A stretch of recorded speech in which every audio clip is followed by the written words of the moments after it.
Paravada pharma సిటీలో మరో ప్రమాదం జరిగింది. రక్షిత డ్రగ్స్ ఫార్మా కంపెనీలో విషవాయువు లీక్ అయింది. దీంతో నలుగురు కార్మికులు అస్వస్థతకు గురయ్యారు. ఇద్దరు కార్మికుల ఆరోగ్య పరిస్థితి విషమంగా ఉన్నట్లు తెలుస్తోంది. తెల్లవారుజామున Rakshit drugs pharma company block 1 లో హైడ్రోజన్ సల్ఫేట్ వాయువు విడుదల కావడంతో కార్మికులు అస్వస్థతకు గురయ్యారు.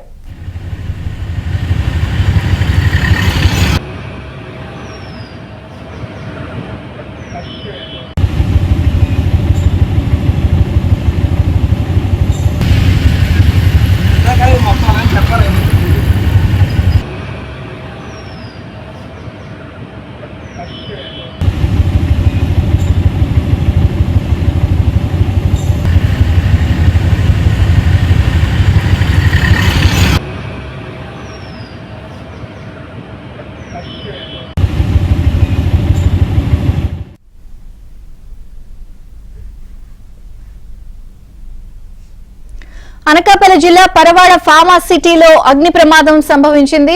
అలాగే విషవాయువులు లీక్ కావడంతో కొంత ఇబ్బందికర పరిస్థితి ఉంది. అక్కడ రక్షిత్ డ్రగ్స్ కంపెనీలో ఈ విషవాయువు లీక్ అయినట్టుగా తెలుస్తోంది. మరింత సమాచారం మా ప్రతినిధి నాయుడు అందిస్తారు. నాయుడు, విజయ చంద్రిక ఈరోజు తెల్లవారుజామున 5:30 సమయంలో పరవాడలో ఉన్నటువంటి ఏదైతే ఫార్మాసిటికల్ ఇది ఉందో జవహర్లాల్ నెహ్రూ ఫార్మాసిటికల్ దీంట్లో ఉన్నటువంటి రక్షిత డ్రగ్స్ ప్రైవేట్ లిమిటెడ్ కంపెనీలో ప్రమాదం జరిగింది. అది విషవాయువు లీక్ అయినట్టు తెలుస్తుంది. తెల్లవారుజామున ప్రొడక్షన్ బ్లాక్ లో ఉన్నటువంటి బ్లాక్ 1 లో హైడ్రోజన్ సల్ఫైడ్ వాయువు ఒకసారిగా అది లీక్ అయింది. ఆ సమయంలో అక్కడ డ్యూటీలో ఉన్నటువంటి నలుగురు కార్మికులు అస్వస్థతకు గురయ్యారు. అందులో ఇద్దరు కొద్దిగా సీరియస్ గా ఉన్నారు. వాళ్ళిద్దరు కూడా ఒరిస్సాకు చెందిన వాళ్ళుగా గుర్తించడం జరిగింది. ఒకరు దేవిబాబు, మరొకరు గౌడ్ గా కూడా గుర్తించారు. వీళ్ళిద్దరు కూడా కాంట్రాక్ట్ కార్మికులు. సో వీళ్ళని అక్కడి నుంచి విశాఖ నగర్ లో ఉన్నటువంటి ప్రైవేట్ ఆసుపత్రికి తరలించారు. వాళ్ళ పరిస్థితి అయితే కొద్దిగా ఆందోళనకరంగా ఉందని చెప్తున్నటువంటి పరిస్థితి కనిపిస్తుంది. అయితే తరచూ ఈ ఫార్మాసిటీలో ప్రమాదాలు జరుగుతున్నాయి. ప్రధానంగా ఏంటంటే సేఫ్టీ ఆడిట్ అనేది ప్రతిసారి జరగాల్సినటువంటి అవసరం ఉంది.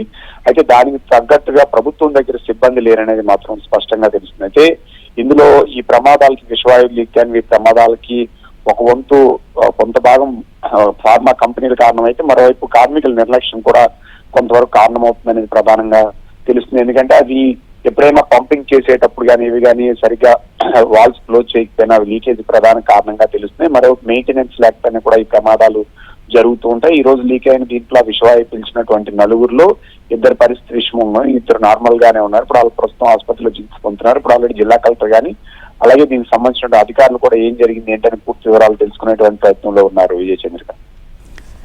Thank you Naidu.